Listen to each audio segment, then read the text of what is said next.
Hey Anurag, welcome to XDC Innovation Lab. How are you today? Yeah, I'm doing well. How about you? Great, great. And how's the XDC Innovation Lab? How's the event so Yeah. far?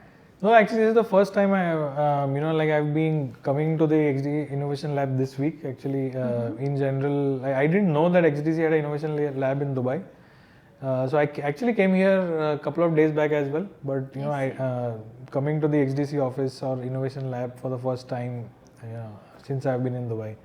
But it is a pleasant surprise to see all the events being organized here, and it's been pretty helpful. Yes, it's a very busy week indeed for XDC. It seems like on a daily basis we have 2 to 3 side events aside from the main conference, ETH Dubai and Token 2049. So yes, Anurag, sorry, quick introduction about yourself and what do you guys do? Yeah, so I run this company called Avail. I've been in the space for 8 years. Previously, I founded Polygon back in 2017. Avail was actually conceptualized and started within Polygon back in 2020, and we spun it out in 2023. What we really build is, so in general in blockchains, there are two different schools of thought. One is, that scaling will happen on one single big fat chain like Solana or Sui. And like Ethereum and Avail, they have a different philosophy in the sense that scaling will happen but on multiple chains. Essentially that's what we can see in terms of the layer 2 roll-up scaling strategy. And so we build infrastructure for scaling rollups, for connecting these rollups together, for example. Yeah. So it seems like there's a growing demand with the modular blockchain solutions. Yes. So how do you position Avail to that? Yeah, so I mean, when we initially started, so Ethereum, see, if you kind of look at it, was started in what we term as monolithic blockchain architecture, right? And it is being changed in real time to support these hundreds and thousands of chains that are coming. Even today, if you see, there are probably north of 200 or 300 chains on top of Ethereum, like Arbitrum, Base, Lens, Sophon, and so many others. And Ethereum, has limited capacity to support these modular blockchains. Like data availability is a constraint. There is no native interoperability. So basically, you certainly have 100, 200 of these rollups, but all of them seem like different chains, right? So user has to think about which network to go to, which network to bridge funds to, for example, and so on.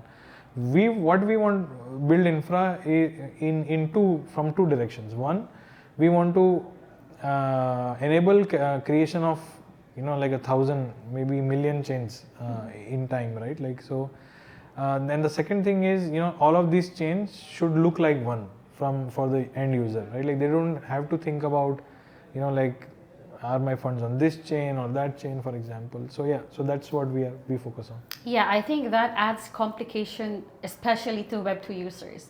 So it would be nice to have a single user interface without knowing that you are interacting with multiple chains, right? Absolutely. So yeah, so in line with the events today, everything will be tokenized. Do you personally believe that? Yeah. I mean, this is my very deep belief that everything is going to be tokenized. Before crypto, I spent about 12 years in fintech, regulatory tech. So I've seen the financial world and infra in closely. I've worked with regulators also in general, and we are moving into the a time when tokens don't really mean crypto tokens, right? Tokens in the literal sense means anything that is a digital representation of value. Yes. And if you kind of zoom out a bit, right, the whole world runs on ledgers. What I mean by that is every bank has their own database where they maintain balances, for example, or even my own grocery list. Yeah. And so every e-commerce company has a ledger, every shipping company has a ledger. All world commerce is coordinated on ledgers. Yes. And how world trade or world commerce happens is when we do coordination on these ledgers. So when you purchase a product on Amazon, there is a write being made to the Amazon database, connecting to the merchant to the courier company, the shipping company. So all of these are rights, and so while we see that the first assets to be tokenized on chain are more financial in nature, so you will already see stable coins and Yes. like real world assets like securities, bonds, all of them come together because they are. But we are also now seeing newer and newer classes, like like we are seeing things like even water futures coming on chain. We are seeing basically like all sorts of arts and collectibles, things that we never thought, like content, for example. Real is being- estates, real yes. estate, content, everything is being monetized really. Exactly, exactly. And since you believe that everything will be tokenized in the future, how does Avail, support this foundational infrastructure? Yeah, so that's why we build infrastructure from the ground up, right? Like, so first of all, at that scale, you need to have multiple chains, right? Like, you need to be able to spin them up easily and cheaply. That is number one. Second, these should not seem like different islands. So we build interop infra, right? Like, I mean, and essentially, and we support this growing ecosystem of builders to build all of these use cases up, right? Like, and so, see, I always like to think of our role as, how can we build out infra that creates these Apple Pay like experiences? Now, what do I mean by that?